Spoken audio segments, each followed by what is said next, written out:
L214, c'est peut-être un nom un peu mystérieux. Déjà, comme le nom d'assaut, on se demande est-ce que c'est un colorant alimentaire, une marque de sous-marin ou quoi. Et en fait, c'est le nom le nom de l'association vient d'un article de loi. Donc c'est l'article L214-1 du Code rural et de la pêche maritime. C'est un article qui est assez ancien, qui date de 1976. Donc qui reconnaît les animaux comme des êtres sensibles. Je pense que si on demande à la personne dans la rue si elle connaît L214, elle dit ah ouais, les vidéos d'abattoirs et tout, voilà, ça c'est vraiment ce qui est bien connu.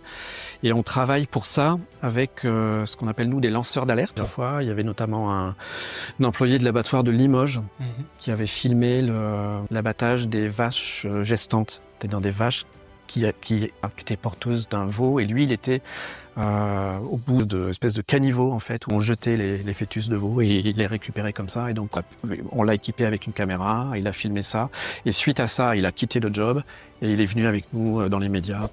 C'est 89% des émissions de gaz à effet de serre qui viennent de nos assiettes qui sont en fait d'origine animale, enfin qui viennent des productions animales, donc viande, œufs, lait.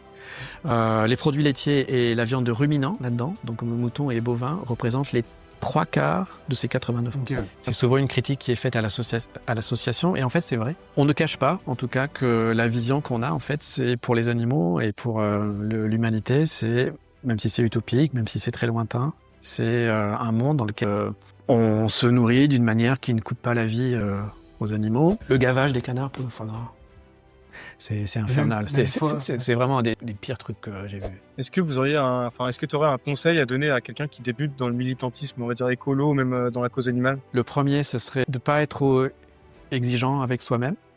Par exemple, de ne pas se dire « Ah, mais il faut absolument que je sois vegan à 100%, il faut que je jette mes chaussures en cuir, etc. » D'y aller vraiment doucement. Ce qui compte, c'est de faire quelque chose.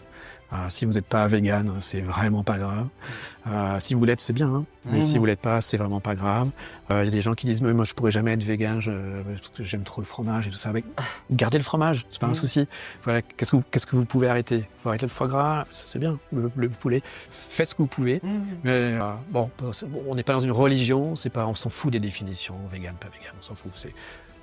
Donc, faisons des trucs et essayons de faire avancer le truc.